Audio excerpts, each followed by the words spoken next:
Hello, everybody. Thank you so much for joining our webinar. Hopefully you can all hear us absolutely fine. We have had a few sort of minor technical issues getting on, so hopefully it's all good. If you can't hear us, please do put in the chat. Thank you so much for joining us. I'm so excited about this webinar. We have got some absolutely brilliant speakers, and it is about a topic that I have been asked so many questions on, and I'm not necessarily the best person to ask because I have not implemented amazing hybrid and flexible working policies for large companies, whereas these people actually have. So as I'm sure that we all know, the last couple of years, there has been an irrevocable change in the way that we work, and clearly things are not necessarily going back to normal. What I've heard is that a lot of people are saying, oh, but we're a large company, you know, it's been really, really hard for us to embrace it. Ultimately, I think it's going to be easier if we're kind of office-based, and then there's ad hoc flexibility around it, maybe on a request basis. Now, I personally don't think that that is necessarily good enough. And it's my own personal experience that explains probably why I don't think so. And I'm sure a lot of other people too that have worked in large organizations. So when I worked in investment banking, I have an autoimmune disease that means that I'm also technically classified as disabled. And about once a week, I wasn't able to walk. So I literally couldn't get into an office. And this was back in probably about 2016. And I asked, they said, oh yeah, we're open to flexible working requests. Please do put one in. So I said, okay, I will. Put one in, said, can I work from home once a week? And they put a settlement package in front of me, sacked me, and told me to leave immediately. So then on, I was like, well, clearly they aren't open to flexible working requests. And this was a very, very large company as well. So I then struggled to find big companies that were going to offer flexibility. And I ended up working for much kind of smaller consultancies and eventually, obviously, starting Flexa, which hopefully addresses the issue that I faced before. So just to give you a quick introduction to Flexa before I hand over to our brilliant speakers. Flexa is a talent attraction and employer brand platform that is focused on finding and verifying companies with brilliant working environments. Now, when I say brilliant working environments, I mean absolutely transparent hybrid working, fully remote, dog-friendly offices, enhanced parental leave, all of the different things that kind of play into and build into flexibility that people all over the world, 87% of all office workers, in fact, are looking for. So we get companies discovered for exactly that, their flexible working, and we have coming up to 400,000 users. We've only actually been live in our current format for about 18 months. So obviously this information is so desired by people. We've grown very, very quickly. But what I'm going to do is hand over to our speakers to introduce themselves as well. So Sean, could you introduce yourself, please? Yeah, thank you so much, Molly, and thanks for having me here today. My name's Sian Keane. I'm the Chief People Officer at Farfetch, and I've been with Farfetch since 2012. For those of you that don't know Farfetch, just get a sense of the size of the business we are. We've grown. When I joined, we were around 100 people. We're now more than 6,500 people in 19 countries. And we've got over 90 nationalities, which we're really, really proud of. But outside of Farfetch, I'm a mum. I have 2 children and a dog. And I also had an experience in my previous work where I had a very hard time being a working mother coming back to the office. So I've held very dear to my heart, and everything that we've done at Farfetch is not to create an environment where people aren't able to bring their whole selves to work. So that's a little bit about me. Awesome. And Greg? Hey, everybody. My name's Greg. I am the Global Director for Diversity, Equity and Inclusion for Flutter Entertainment. So we own brands like Skybet, Paddy Power, Tombola. I've worked for them for just over a year. And we cover 12 countries and 75 different nationalities. And that continues to grow every year because we've just welcomed in the Italian lottery brand into our company over the last couple of months. I'm based up in Manchester with my partner Josh and our half Maine Coon Ollie, and this is such a passionate topic for me because I think the last 2 years have catapulted every business to start thinking about how they can remove the older constraints that their culture was once dependent upon. So like, this is the stuff that gets me out of bed every day. Awesome. And Marie-Helene? Yeah, there we go. Can you hear us okay? Oh, We can't hear you. Oh no. We had her before and now we've lost her. Oh, okay. Well, I will carry on and allow Marie-Helene to come in and introduce herself in a second. Hopefully we'll get her back. So let me just try to find her once more. There we go. Yes. Hi, would you be able to introduce yourself to everybody as well? Yeah. Yes. Sorry. So, hi, everybody. I'm Marie-Helene. I work for Allianz Global Corporate and Specialty as a talent attraction consultant. So we are the corporate insurance bit of the Allianz Group. We are 5,000 people worldwide, 380 in the UK. Outside that, I am based in France. I live in Nice with my wife and our Teddy, our little pom. That's Awesome. I love that people have so many different types of flexibility. And we were actually just talking before, we've got people in the office, we've got people at home on this webinar, and that fundamentally is what flexibility is, I think, for all of us, is that idea of choice and allowing people to thrive. And before we get into kind of big questions, and also please do feel free anytime if you're listening and you have a question or a specific thing you want to say, pop it into the Ask Question tab at the bottom there. And you'll be able to pop that in, and then in the second half of the webinar we will come back and answer all of your burning questions. So let's kick off.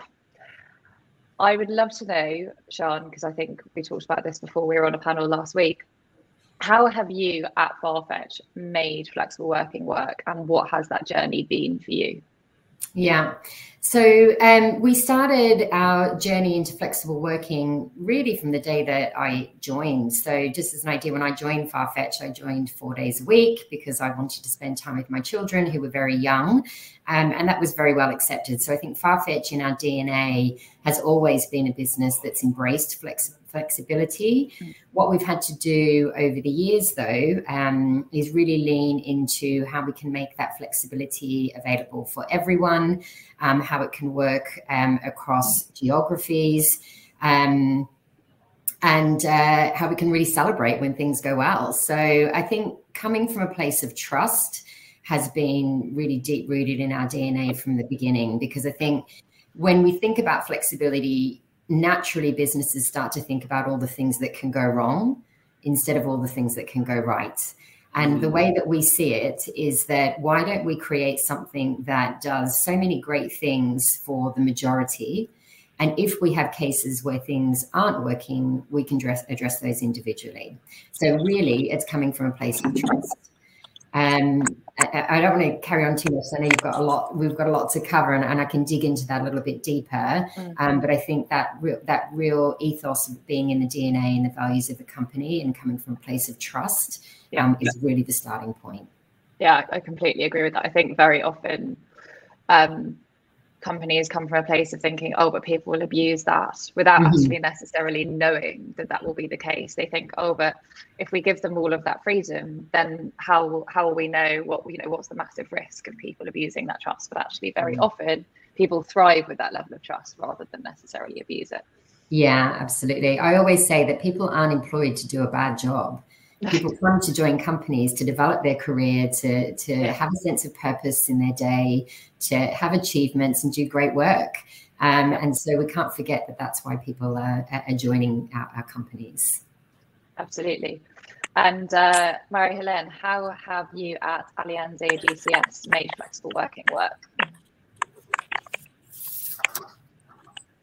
So it's been, like many people, a progressive journey, but we were kind of thrown into the reality a couple of years ago. So in the UK specifically, we set up in 2018 something called Trusted Effects, which meant that, and Sean, you were talking about trust, but we were trusting people that, they were able that. Oh, I think we have lost you again. Yeah, I think sadly we have. I think we are having a little bit of technical difficulty. Sorry, everybody, about this. I will hopefully let Marie-Hélène try to reconnect. And Greg, if you could talk about Flutter. Sure. Well, unlike the story that Shan's just shared, the pandemic has been the accelerator for us. If I think about sort of the level of uncomfortableness that there was in 2020 when we initially begun to work remotely, and the fear of the drops in productivity or how work might not be delivered in the same way. And it's fair to say that when it happened in 2020, I was working for Sky Betting and Gaming, which has an award-winning culture, great awards from Best Companies and Glassdoor. And that culture's really been built on the communities that we've built, being present in Leeds. We hadn't yet set ourselves the challenge, and how can we build a culture that's capable of reaching everyone? So we've been through so many different iterations over the last 12 months of what we thought good would look like. But we've really got there through active listening. And I mean, really actively listening, not 6 monthly engagement surveys, really making sure that we get close to what people need and ensuring that the product that we have at the end of that meets a wide range of needs, because flexibility is key, but the solution is not binary, and there is no one size fits all. So, we're supporting people that want to return to the office, but even for those that do want to return to the office, we have a real core principle around digital first, which means that when you are coming together for moments that matter, you think about the impact that might have on your colleagues that choose to work remotely, via those that choose to be in the office. We've begun to invite people to ask for 100% remote work on some of our jobs. And we've started to advertise more clearly than we did 24 months ago that we are ready and open for flexibility. But I'd say where we've got to, despite the billions of web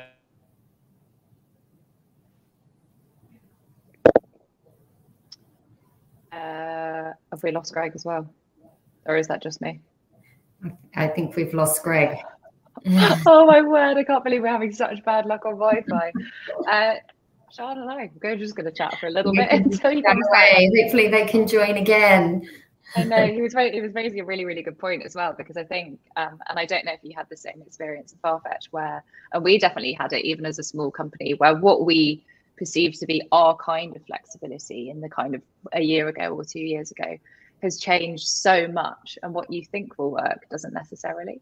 Have you had the same experience? Oh, absolutely. I mean, the way that we think about flexibility at Farfetch for us really comes from our people, rather than us, sitting down and thinking about what are other businesses doing, what might we implement here in Farfetch. We spend a lot of time with our people communities. So we have 10 people communities in Farfetch. So we'd like to understand what it might mean for them, what they need the most. An example would be around this time last year in the UK and in Portugal, our population was really struggling with young families and being able to work and look after either their children or parents that they were caring for.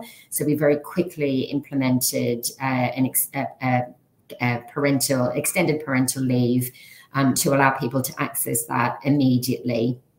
And that was exactly what flexibility meant at that particular point in time. And we've got a number of different examples where we might have things that are in place permanently, or we might put things in place to help solve an immediate need for greater flexibility. Yeah. Do you think that means, and I always kind of think about it in this way, that one of the kind of most successful ways that a company can implement flexibility is to start off with like a base level that is available to everybody and be very clear and transparent about that.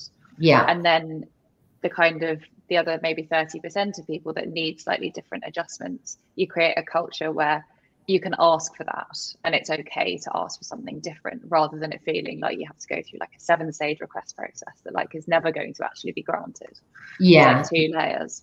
Yeah, absolutely. I think, and there's a question in the chat as well around how do companies implement flexible working policies across multiple geographies and cultures. And I would add also different stages of growth in certain markets. And to your point, Molly, I think what's really important is defining the philosophy that you want as an organization that's available for everyone. And then working with, for us, it's working with the local teams to figure out what are the nuances that might need to exist in local markets in order for that flexible benefit, if you like, to be available for people. So that's the approach that we've taken. It's not easy work. I know I said it in one sentence, but it's not easy. But it is the importance of making sure that you've got the team rallied around you, and a desire to, make it available for people is important. And then just on your point around the process, we learned as well that taking lots of forms and process out of it and just stating what's absolutely available and how people access it, rather than having like lots of applications and forms for certain things, means that people will use the benefits that are available for them, rather than sort of nervously wondering whether or not it's acceptable to apply. Yeah, I am such a proponent of transparency, as you know, given Flexa, and making sure that everybody knows exactly what is on offer.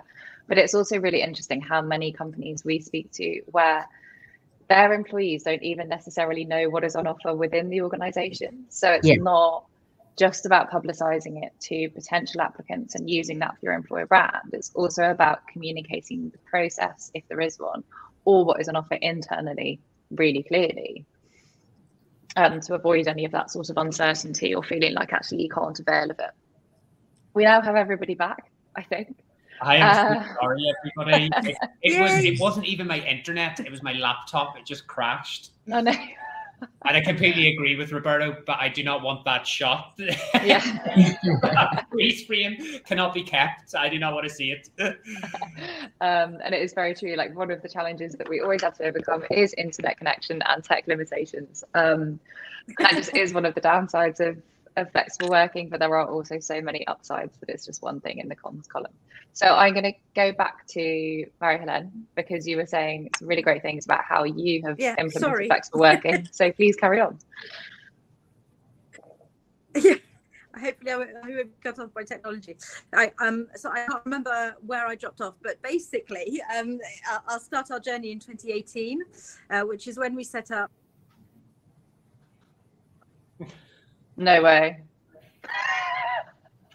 We've lost you again. I think we're really having trouble today. I'm really sorry. I don't know what else to say apart from sorry. Greg, I remember what you were talking about was about iterations and how you've implemented flexibility. I'd love to know, we were talking about it once you dropped off. You said there were some things that you thought would work, and you went through multiple iterations. Like, can you give some examples of like what didn't work, what did work, and how you got to that? Yeah, definitely. I think at the very beginning, we over-engineered flexibility, and we tried to prescribe frameworks that we thought might work for people. So should we have set office days where we come together as a community? And should we prescribe what those days are? And should we go to a ratio of 70% working from home, 30% in the office? So we threw so many different ideas in the table, but naturally where we've ended up is work your way, and to not prescribe any particular type of outcome to people, but give people the choice to do what's right for them. But I think that still needs to be supported by a clear framework, because what we don't want is people not feeling included or part of important discussions, which is why we've set principles like digital first, so that if the majority of people are going to join via Zoom or Microsoft Teams, then let's go digital first. And that when we do want to come together in moments that matter, whether that's creating strategy or planning days, that we promote having open and transparent conversations about inviting people in to come together for those. But I think the way that we have it now is absolutely right. We are, like Shan said at the beginning, empowering people with trust and treating people like this is an adult-to-adult relationship, not parent-child, and allowing people to make the best choice for them. Yeah, absolutely. I think it was a really interesting discussion. I think it's still ongoing about whether you should mandate days in the office. And Sian, I'd be really interested to hear how Farfetch approaches that. Yeah, well, we've done what every business has over the course of the last year, which is similar to what Greg has described, is where, you know, you go through this many days, that many days, this percentage, that percentage. But we have a formal policy in our various countries, which largely speaking is around 60% time you can work flexibly and you're expected to be in the office 40% of the time. It's not something that we police at all. We believe much more strongly on the fact that people want to come to the offices to do collaborative work, to see their colleagues, to socialize, and have a, you know, point of difference from being at home. And what we're looking at doing and what we have been doing more broadly is thinking about what is the environment that people need when they're in the office, and then what is the environment that people need when they're at home, and how can we support that best? And as we, you know, all learn and understand the different trends that are going to evolve over time, we will keep tweaking those points of difference to make them maximum in terms of productivity and enjoyment and happiness for our people as we go along. Absolutely. That's a good point, Sian. And I think probably what a lot of businesses don't bake into becoming flexible, which is having the agility to iterate and move fast based on employee needs. And I think on a global scale, the thing that's been so important for us is having a scalable solution to listen. Because when you've 17,000 people over 12 different countries, you can't pull together focus groups for anecdotal feedback on people's flexible working experience. So that's why it's been important for us to up the frequency of listening with our employees, move away from the cadence of a 6-monthly engagement survey to asking 2 or 3 questions a week on people's experience. And that covers a wide range of things like DEI and flexibility. But I think, you know, for the people that are wondering how to do it on a global scale, I think the giving employees a means to an open source of being able to provide feedback outside of those sort of quarterly or 6-monthly cadences is so important. Yeah, absolutely. I absolutely agree with that. I think one of the big things that holds back organizations, particularly large organizations, is that fear that they just have to land on the kind of working arrangement or flexibility that immediately works for them. And I do think that it's forgotten that it's not weakness or failure or doing something wrong if you iterate. It's all a process. And I think there's a lot of fear that you have to go from, you know, pandemic working, which ultimately people thought was going to be temporary, and they were kind of like, we'll just make do despite the situation. And I think that they come out of that and they have to land straight on exactly what they want to offer everybody forever. And I think that's probably one of the scariest transitions. It's like you have to make a decision that will, you know, you're committed to forever. And that's absolutely not the case. And it's very nice to hear that you've both gone through those iterative processes and actually getting feedback, consistently talking about what it is that employees want and listening and iterating on that is actually the best way to go. Like, you'll make mistakes along the way, you'll get some things right, and it's a development process rather than being totally committed to from day one to get it right. But, and again, I'd be interested to hear both of your opinions on this. As HR leaders, do you feel sometimes that there is a lot of pressure from non-people-based kind of senior leadership to know exactly what to do at the right time and just implement it like that? Yeah. So sorry, just to make sure I fully understand that question, you're asking if the non-people leaders are supportive, or they want to have a very clear framework in which to. Do they expect you to have all of the answers? And can that be quite challenging? Yeah. Well, our executive and senior leader team are very engaged with making sure that an environment that we have for our people is aligned to our values and is doing the best we can to retain our fantastic bunch of Farfetchers. So there are very strong opinions on what that might look like, but they do rely on the people side to be able to show the data or be able to find out from our people what it is they might need. But they also come up with incredible ideas as to what they feel our people need. And I think that's a great source of knowledge. and also a great source of role modeling. I realize I'm sort of extending this a little bit further, and I'm sure we'll come on to talk about role modeling. But we really do have authentic leaders that role model the benefits and encourage our Farfetchers to be able to use and access what's available to them. Yeah. And Greg, what's your experience been? I think because this is such an emotive topic, there has been no shortage of opinions and ideas and views on how to make it work. So our senior leaders across our business certainly haven't been quiet on how we make this work and how we make it work for us. And bearing in mind, Flutter is a collection of different brands with uniquely different cultures in each of those brands. So we have to bear that in mind as well when we're introducing approaches to flexibility, that some of our cultures are very different, not even just in brand, but in market as well. You've got to consider the different cultural contexts of the countries that we operate in as well. But our leaders have been so supportive. When I think about Connor Grant, our CEO, who covers one of our largest markets, is one of the most people-centric CEOs that I've ever worked with. And when I worked in Skybet, I certainly felt the pressure from him as a CEO because of how, in a really good way, because of how much he cared about people. So, but I think it's really important that, whilst we're on the topic of senior leaders, I think, we all are aware of the term HIPPO, the highly paid person's opinion, that does need to be balanced with a leader's vision and ambition for the future, the reality and day-to-day experience of our employees, and then, bridging the gap in between both of those, the ideas of your senior leaders and your colleagues. And I think it's important when you're trying to carve out a way forward that those are not the only group of people that you're turning to find out what the right thing to do is. That your greatest source of ideation should come from crowdsourcing from your colleagues, and ideating with them, and then building that in partnership with your senior leaders.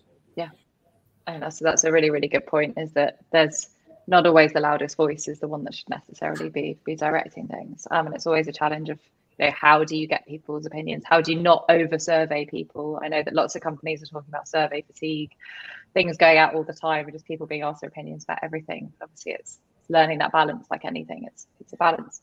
Can I just say on that though, that people don't fatigue from too many questions. People fatigue from a lack of action. So really that would be my opinion on it, that people don't fatigue because you've surveyed them too much. They fatigue because they're answering the same thing again and again, and you're still not doing anything about it. And I think that's the key to making sure that people become engaged in a higher frequency of listening, that they can see that feedback is contributing to something meaningful, and it's actually changing the shape of their work experience for the better. Because I hear that argument all the time, and that's my same soundbite that goes straight back out again. Is it that, or is it that you're not doing anything? Yeah, that's a really, really good point. I would second that for sure. So just to give the people on the call an idea, in Farfetch, we survey people in a culture survey every year, and we've been doing that a specific survey for the last 7 years. And we continue to have over 90% response rates, even though we've grown so phenomenally over the last 7 years. And it's very much because we see that survey as a business tool. We report back on action. Managers really own it, and it doesn't come from the people function.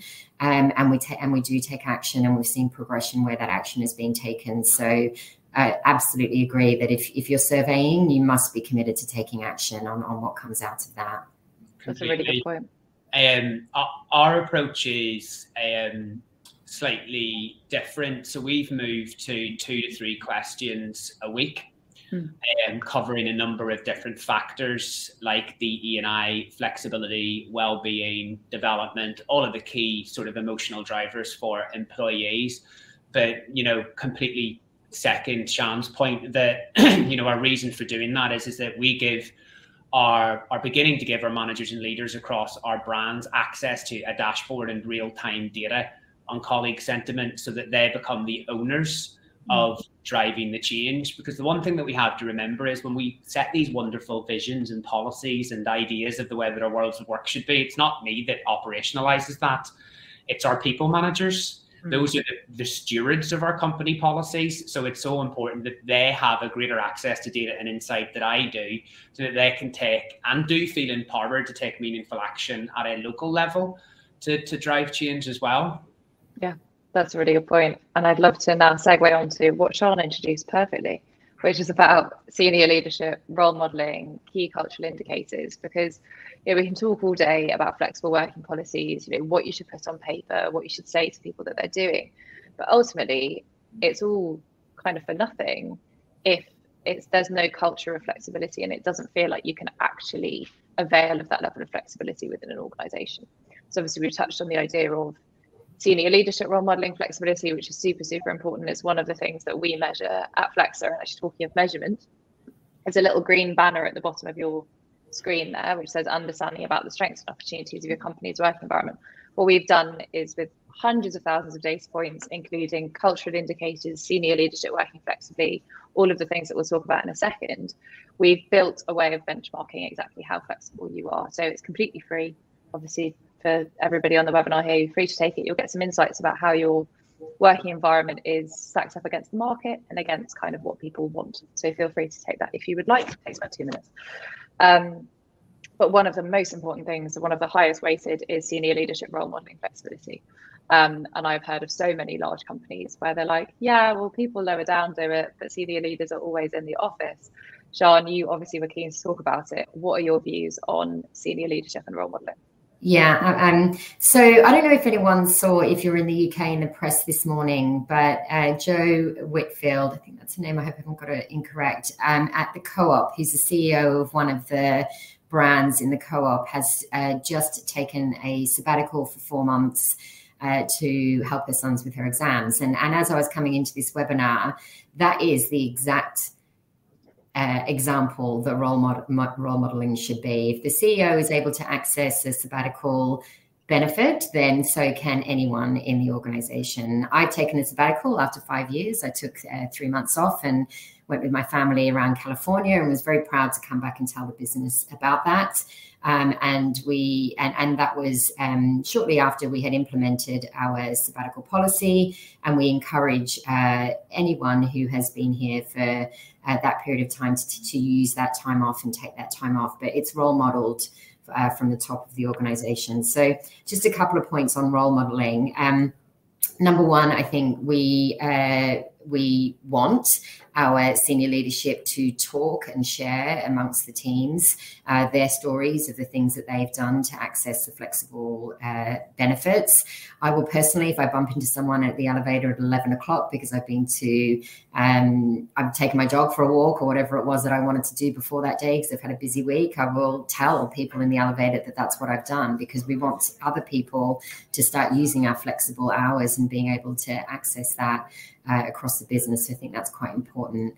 Yeah. The one watch out though would be making sure and really checking in on managers and to ensure that they are supporting that role modeling, because what can happen is it can be seen as, oh, well, that's fine if they can do it at the top of the organization, but actually I'm not really able to do it here because my manager isn't encouraging me. And so for us, we'll really look and deep dive into areas where managers may be struggling to figure out how they can support their team to be able to access some of those flexible benefits, because they're feeling the pressure as managers to achieve results. So I think that's a really important layer to make sure that is also supported and role modeling doesn't just sort of start at the top and then gets blocked at other layers in the organization. Yeah. I think that's such a good point, Sian. I think there's this, it reminds me of the challenge that we have in diversity, equity, and inclusion more broadly, that we forget that when we set any strategy, the people that operationalize it are that middle group of people. And then the middle group of people that get missed out most, that need to be empowered to figure out a way to act locally and to make the ambitions that we set at the top and the visions that we have. They're the people that make it a reality for us day to day. So I think, yeah, excellent point. Yeah, absolutely. And it's about supporting those people as well if they are feeling unsure, if they feel like they can't actually give their team the flexibility that they necessarily need. It's about those making sure that everyone is aligned ultimately. And often I hear from companies, they say, oh, we do have flexible working, but it's at managers' discretion. And I think that is always one of the most dangerous routes to go down, because you can't monitor the consistency of it. You don't really know, who is blocking it, who is making it okay? Do they feel like they're stopping flexibility because ultimately senior leadership aren't supporting it? It has to be a message that starts at the top and then is kind of disseminated, but also encouraged all the way down as well. I think on a manager's discretion is one of the most dangerous pathways to go down without a firm commitment. Sorry? That word discretionary, it's a trigger word for me, because it's just traditional HR. Discretionary bonus, discretionary flexible working, it just doesn't fill you with any level of confidence at all. Yeah, it makes you feel like it's more likely that it won't happen than it will. Yeah. So we've got loads of questions, but before we go on to answering questions, I would love to summarize with what have the positive outcomes been of moving towards this amazingly flexible way of working, and what's one challenge as well that you've had to overcome? Greg, I'll go to you first. So I think the thing that keeps me up at most at night with the challenges of moving to a sort of distributed workforce where the majority of people are at home is whether or not they'll have inclusive and equitable work experiences. And on a global scale, that's really difficult to control. So how will an individual be impacted differently for promotion, opportunity, pay decisions, and actually what perspectives and experiences will be invited into the room to help solve some of our biggest problems? So there's a few things that we've put in place globally to make sure that to do our best to make sure those types of issues don't happen. The first thing that we've done is we've set ourselves a goal to make sure that we are measuring colleague sentiment by different diversity demographics by the end of 2022. Because the first thing that we should accept before we embark on any type of thing to do with people experience, we don't share one big homogenous experience at work. So Shan shared her story in the beginning about working 4 days a week, and the story that you shared about the CEO taking a sabbatical. Different people have different needs, and different diversity groups have different needs, and indeed, Molly, your story as well. So, and then the second thing, the goal we set is on equity. So we have set a goal that all of our brands by the end of 2023 have to have put in place the tools to measure pay, performance, and progression across all diversity demographics as well. So, and then what that will, and then as well as the previous point that I made around upping our frequency of listening. So we are rolling out a tool globally to help us measure DE&I so that we're really close to people's experiences at work. And those things will fill us with confidence that we will be much closer to people's experiences at work. And then instead of, and I think why those goals are important, instead of being soundbite and saying flexibility is important to us, it matters to us that people have an equitable experience. Those goals mean that we have some substance to put behind those statements. Yeah. And like fundamentally, I guess, by implementing flexibility, you have the best chance possible at improving inclusivity and equity, because it feels like, although it might not be the silver bullet, there is a lot of other stuff that has to go into it. Without flexibility, you cannot achieve the other two. Yeah.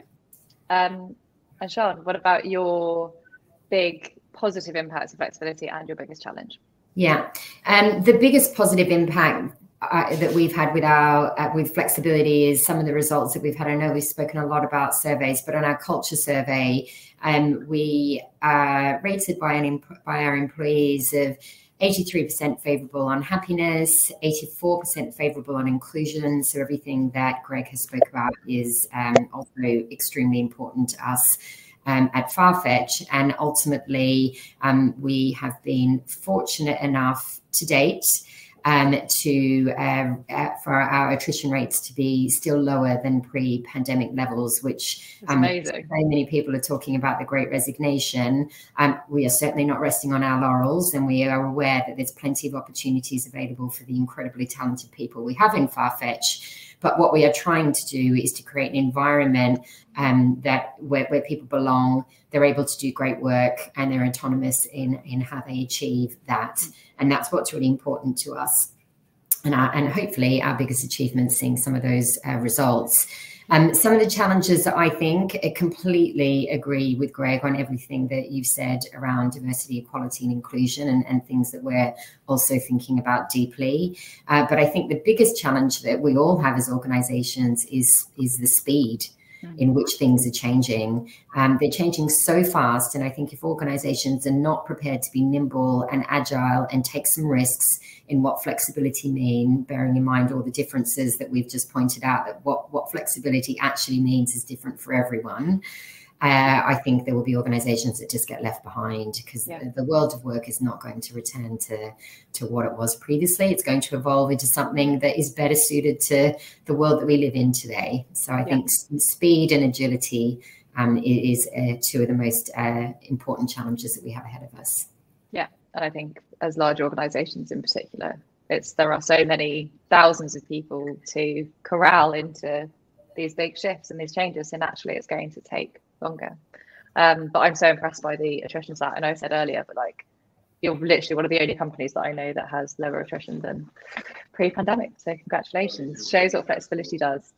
Going to move on to a few questions. We've got a few that have come from because people are tuned in on LinkedIn Live as well. So Aqua thankfully has been putting in those different questions. So we've already answered that one. Someone has asked, I work in HR for a large company and they're not massively keen on flexible working, I'd assume at senior leadership level. Are there any helpful tips or resources that I can use to broach the topic? Who would like to answer that one? Well, I think I sometimes get asked this about culture as well, around how do you change a culture? I think it's a real challenge if you've got an upward battle in changing mindsets through research or data. I mean, any organization that is blind to the amount of research and press and information that's out there about flexible working is, my opinion, but not keeping up with the changing world that we're in. So I probably, instead of trying to think about how do you change mindsets purely about flexible working, I'd probably try and get more deeply into what's driving the block. Why is it that senior leadership are not wanting to consider something along the lines of flexible working? Because I would imagine that there's a number of things surrounding just that topic on flexible working that relates more deeply to the culture of the business. And I'd probably try and push that conversation further and then try and think about, okay, then how can you start to think about experimenting a little bit more with flexible working? But maybe that's it, actually. I'm slightly answering my own question here, is see if you can get some experiments across. Trials and experiments have been what we have done since the day I joined, and doing it in more of a safe group has been really beneficial. And when businesses can see that it doesn't affect productivity and that you gain greater happiness or retention, then they're probably more likely to try something else next time. Yeah, that's a really good point. Greg, do you have anything to add to that? Completely agree with that. That's, we'd make those recommendations to any brand that we onboard or acquire, is to experiment, take a team and move them to fully remote and see what happens. Like, what's the worst thing that could possibly happen? So and that's the biggest thing that HR needs to weave through the way that it works, or make a change to the way that it works, is experiment more. Instead of the traditional way of HR working, which is to sort of scurry away in the back room for 6 months and then present this thing to the business. And by the time you present it, it's like, oh, we don't need that anymore. We needed that 6 months ago. And then I think, to Shan's point, front end your most complex and difficult conversations with senior leaders. Don't present an outcome of we need to move to flexible working. I think get a conversation, a complex and uncomfortable conversation going around why they don't think it would work, and have a good off the table conversation with the custodians and the power brokers in an organization to try and get it moving in the right direction. Yeah. I agree with you, Sean, though. My mind is always blown when people are just like, no, we're not engaging in a conversation about the future of work, because, as you said, if they're not reading the news, if they're not absorbing that data, if they can't see the effects in their own organization, then it must be an incredibly difficult thing to broach, because it feels like they're on a different planet. And like you look at all of the data, and there is literally, and it's always the same in different polls, it's the same with our user base, it's always pretty much somewhere between only 6 and 8% of the entire workforce want to go back into the office every day. So if you want to limit yourself to only being able to hire from 6 to 8% of the entire workforce, then do what you're doing. But if you want the other 92 to 94%, then you have to be flexible. So it does sometimes feel like they might be like living on the moon and have a different reality to what everyone else is experiencing, which I do find fascinating, and it must be a struggle. This is here we go, we have a bit more of a specific question here. Have companies made any allowances in hard costs like compensation or total rewards benefits in order to support flexibility, such as if there are changes to energy prices, is that going to be compensated, or is it saved in travel? So how have you approached kind of keeping benefits whole when it comes to that kind of split between the office and home? Yeah, we for us at Farfetch, we haven't made any wholesale changes to compensation, whether you're based at home or at work. The reason for that, I guess, is there's pros and cons, because, as you say, if you're at home and you've got energy costs, you're saving on travel costs, or vice versa, one way or the other. Is it something that we might look into in the future? Potentially. I think this is one of the points that I mentioned around speed and agility, is that if compensation structures start to show signs of adjusting or changing because of the cost of working remotely or flexibly versus the cost of being in the office, then we would for sure look into it. I think what we have looked at more in terms of compensation and rewards is the speed at which the employment costs are changing based on location. So we previously had a location-based compensation model, and we've really needed to smooth out some of those costs, because people can pretty much work from anywhere at the moment and receive more neutral salaries rather than it being location-based. Yeah, I think, and this is a conversation we've been having with our new Chief Rewards Officer, where we need to move to more skills-based pay than location-based pay. We did make utility payments last year to people that hit a certain salary threshold, but we have no intentions of I think there's been some headlines of large tech companies reducing salaries for those that work at home, those that head into the office, and those just are not the types of discussions we've been having. It's very contentious. Molly, one thing we did do in 2020 at the end of the year was give everyone $1,000, equivalent to $1,000 in their local currency, as a caring allowance for them to use for anything that they may need at home, or anything they needed to do for their own well-being, given that we've pretty much all been in lockdowns for the majority of that year. So they're the sorts of things that we have done, rather than looking at making any changes based on your location. Yeah, and I think that's a brilliant thing to do, because I think one good thing that has come out of the pandemic, and there aren't necessarily that many, but one good thing is it's shown the more human side of work. And I think that benefits like that, like a relatively, in the grand scheme of things, small but very important gesture at the end of 2020 to do so, and be like, we acknowledge that it's tough. Or the same as, we're seeing more and more people look at reward and recognition, but in a more personal way, rather than, as you talk about, kind of discretionary bonuses or it being written into contracts. It's like, it's your birthday, have the day off, and we're going to give you £200 to go and do whatever you want to do. That kind of thing. It's a more human side of work, and I think in a lot of ways it means more to people than blanket policies. Yeah. That's not to say, though, that people obviously don't value fair and competitive pay.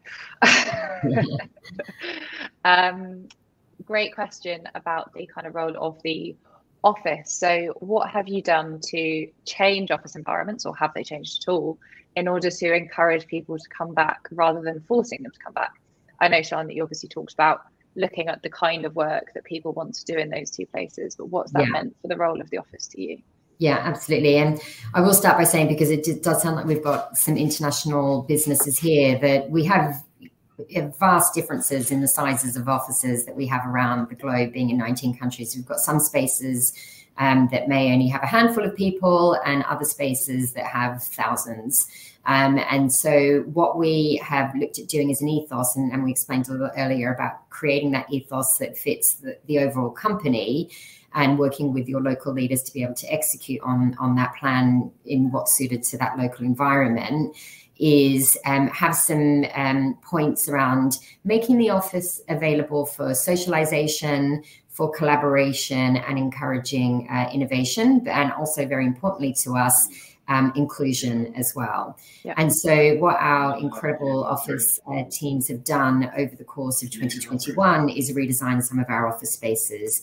So as an example, here in the UK, we stripped out a whole half a floor that was banks of desks, and we have made it into movable meeting spaces, so people can have meeting time together, taking the offsite on site, basically, and the spaces where you can sit, where you can meet with your teams and do all your whiteboarding or collaborative work.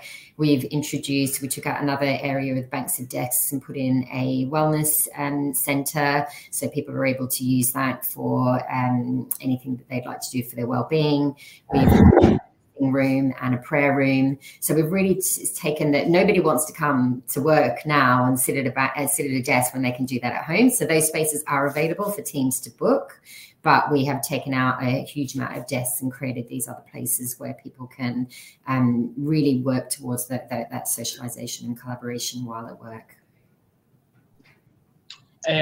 So we've just opened a new office in Leeds, and that really provided us the opportunity to reset. So we did an inclusion audit on our workspace so that we could think about the different accessibility needs of different people. So those people that have a disability, neurodivergent colleagues, and we took the build of our new office as an opportunity to make sure that we created one of the most inclusive spaces by creating quiet space and ensuring that we properly soundproofed each of our meeting rooms, that we upgraded our technology so that when you are working remotely and you're joining a meeting, that it feels that you are part of the room. So changing the camera technology so that it doesn't feel that you're a distant face on a screen, and it feels that you're sat there at the desk with your colleagues.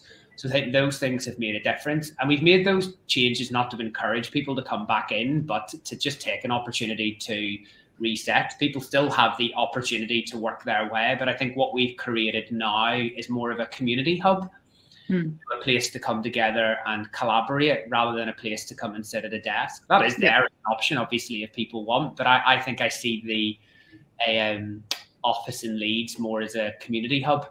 Yeah. And I think hearing both of you talk about that, and also kind of what you read and what you hear from other companies as well, it really feels like the office is moving more towards a sort of collaborative campus than it is as a place where you just kind of sit at your desk and do the work that, as you said, could be done from could be done from home, could be done from anywhere. It's about bringing out the qualities of in-person work and facilitating that to be as collaborative and as productive as possible. Yeah, and I think, Molly, if I can just touch on the other side around that now, is thinking about what are the different campaigns that we can do in each of our offices to encourage people to use the spaces, because there's one thing to build the spaces, but then if people don't know how to use them and access them and be able to collaborate with their teams, then your efforts are somewhat wasted. So I think that ongoing campaign of encouraging people to use spaces and knowing how they can do that is also really, really important. Absolutely. And it's about all of that kind of the transparency and the letting people know what's on offer and how to use it, the same with benefits, same with flexibility. It's all that ethos of transparency, I think, fundamentally.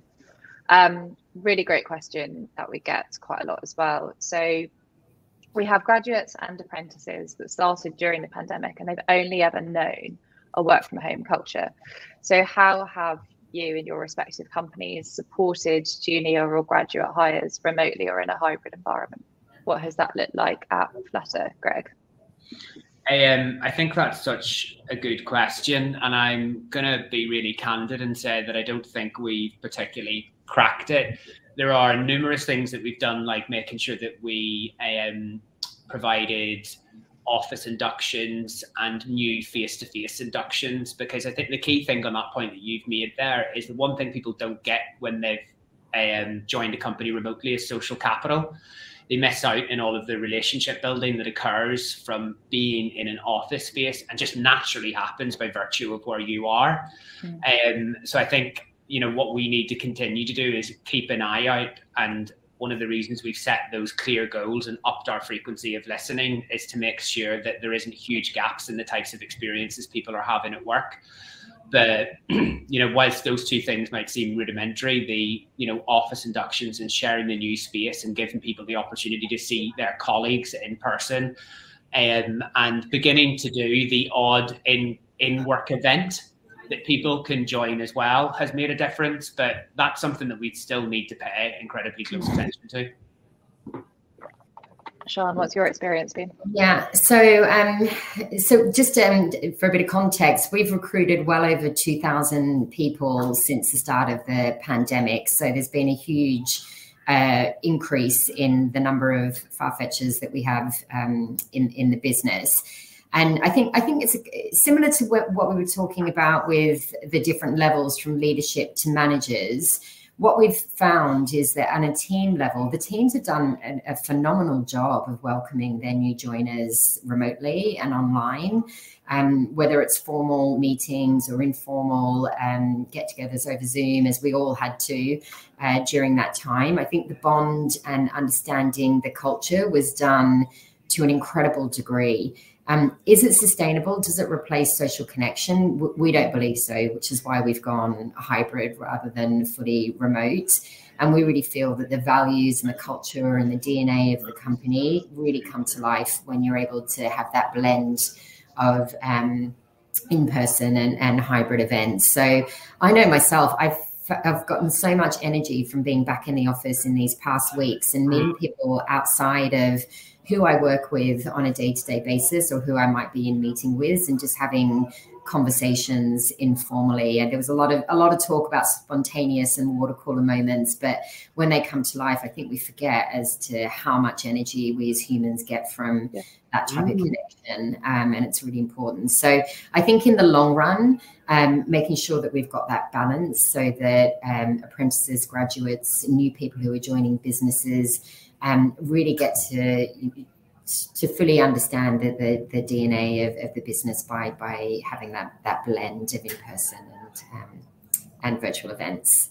Absolutely. So it's all about balance and choice, I think, fundamentally, and freedom within a framework that allows, obviously, you to cater for business needs, but also to empower people and allow them to thrive fundamentally. We've had so many amazing questions. I can't answer them all because I think we'll be here for about another hour and a half. So if we haven't, I know there are so many questions that we haven't answered. If we haven't answered your question, please drop me an email or connect with me on LinkedIn and send me that question as well. And I will find the best person to give you a very authoritative and well-informed answer on it. Because normally we're much better at getting through questions than this, but we've had so many. I guess it's just because there are so many challenges of implementing a hybrid or flexible working environment, and understandably people want to know from the people who've done a great job. I'm really sad we lost Mary Helen. It would have been really nice to hear from her as well. Just technical difficulties. It really does show what the world is like now, but we still, I think we had a great discussion. Thank you so much for being our panelists. You've been amazing.